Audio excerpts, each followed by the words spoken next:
Bonjour à tous, dans cette vidéo, nous allons voir ce qu'est l'inégalité de concentration en probabilité.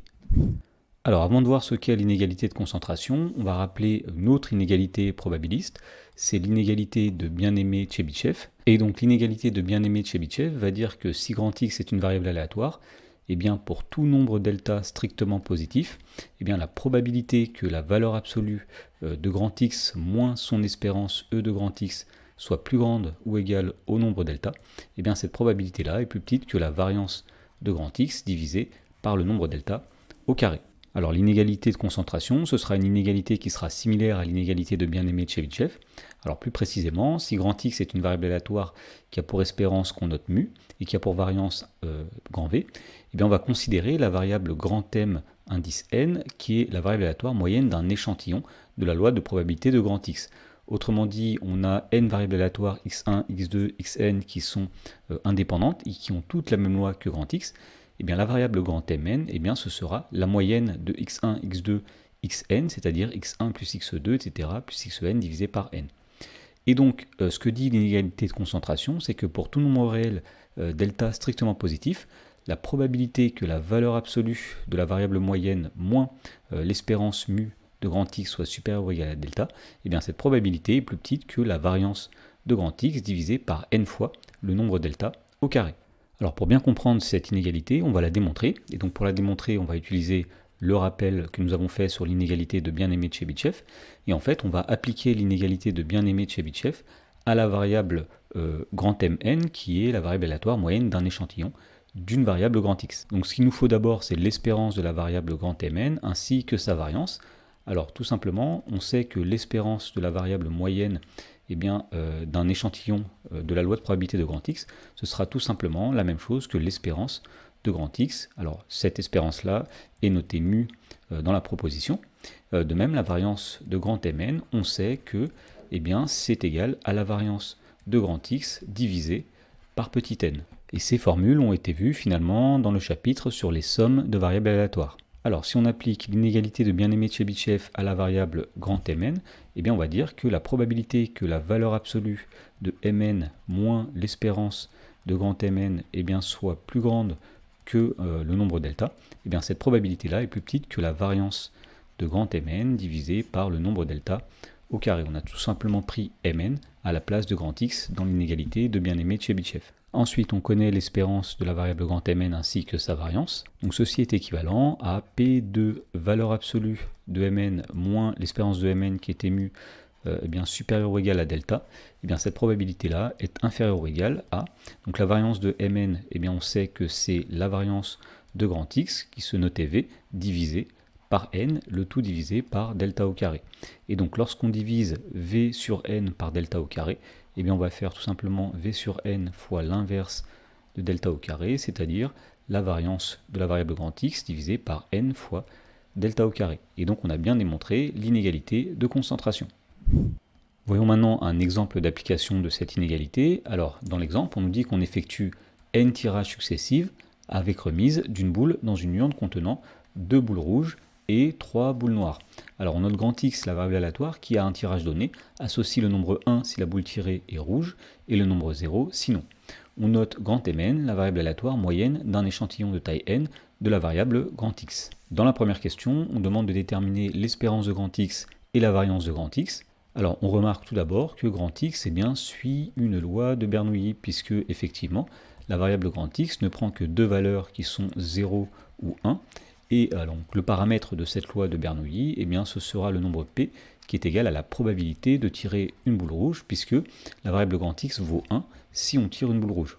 Et comme il y a 2 plus 3 égale 5 boules dans l'urne et qu'il n'y en a que 2 qui sont rouges, donc le paramètre de cette loi de Bernoulli, c'est 2 sur 5, c'est-à-dire 0,4. Alors on connaît des formules qui nous donnent l'espérance et la variance d'une variable grand X qui suit une loi de Bernoulli. L'espérance, elle est égale tout simplement au paramètre P, donc ici elle sera de 0,4. Et la variance de grand X, on sait qu'elle est égale à P facteur de 1 moins P, autrement dit, c'est 0,4 multiplié par 1 moins 0,4, c'est-à-dire 0,24. Dans la question numéro 2, on nous dit soit delta strictement positif et on demande d'écrire l'inégalité de concentration relative à la variable grand Mn. Alors on va se donner un nombre delta strictement positif Et l'inégalité de concentration va dire que la probabilité que la valeur absolue de la variable mn moins l'espérance de grand X dont eh bien, on avait pris un échantillon, c'est-à-dire ici 0,4, eh bien, que cette valeur absolue soit supérieure ou égale à delta, eh bien, cette probabilité est inférieure ou égale à la variance de grand X, dont on a vu qu'elle était de 0,24, divisée par n fois le nombre delta au carré. Dans la question numéro 3, on nous dit à partir de combien de tirages peut-on garantir à plus de 99% que la proportion de boules rouges obtenues restera strictement comprise entre 0,35 et 0,45. Alors pour répondre à cette question, on va se servir de l'inégalité de concentration. Pour bien comprendre le paramètre delta qu'il va falloir choisir ici, on va tracer un axe, donc on va placer 0,35 ici, 0,45 ici. Nous mettons ici l'espérance de grand X qui était 0,4, et donc on voit que le nombre delta qui permet de passer de 0,4 à 0,45 ou bien de 0,4 à 0,35, et bien le nombre delta que nous allons choisir c'est 0,05. Alors ce qu'on cherche ici c'est le nombre n tel que la probabilité que eh bien, la proportion de boules rouges, c'est-à-dire mn, soit comprise entre 0,35 et 0,45. Eh bien, on cherche le nombre n pour lequel cette probabilité eh bien, est supérieure à 0,99, c'est-à-dire 99%. Mais ce que nous disait l'inégalité de concentration, c'est que la probabilité que eh bien, mn soit plus petite que 0,35 ou bien plus grande que 0,45, eh bien, c'était plus petit que la variance sur n fois le nombre delta au carré, c'est-à-dire 0,05 au carré.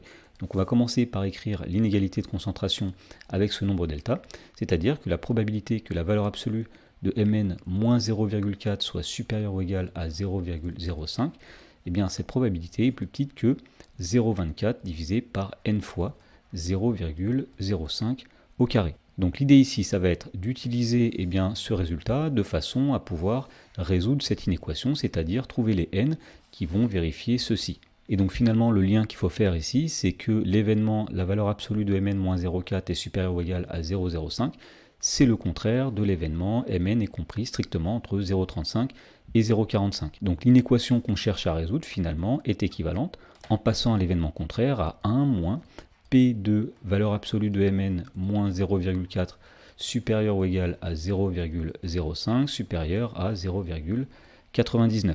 Alors on va essayer d'isoler cette probabilité, on va tout simplement faire passer le 0,99 de l'autre côté, donc 1 moins 0,99, il va rester 0,01, et on va passer le moins probabilité de valeur absolue de mn moins 0,4 supérieur ou égal à 0,05 de l'autre côté, comme ceci, et on va chercher ensuite eh bien, à trouver les nombres n qui peuvent eh bien, vérifier cette inégalité. Alors finalement, on ne va pas trouver tous les nombres n, mais on va trouver des nombres n qui permettent de garantir que eh bien, cette relation est vérifiée. Alors pour cela, on dit que puisque la probabilité doit être plus petite que 0,01, eh bien, il suffit que le nombre qui est ici soit plus petit que 0,01 eh bien, pour que ce soit le cas.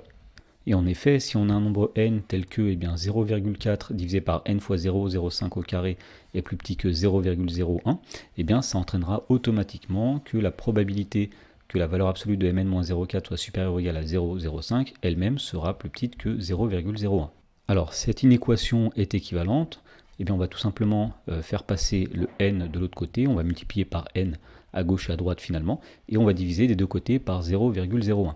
Alors, si on fait tout d'une seule traite, donc à droite on va avoir n, et à gauche on va avoir 0,24 sur 0,05 au carré, le tout divisé par 0,01, c'est-à-dire multiplié par 1 sur 0,01. Et donc en calculant tout ça, on trouve que ceci est équivalent à n supérieur ou égal à 9600. Et donc pour répondre à la question, maintenant on peut dire que à partir de 9600 tirages, eh bien on peut garantir qu'il y a plus de 99% que la proportion de boules rouges obtenues restera strictement comprise entre 0,35 et 0,45.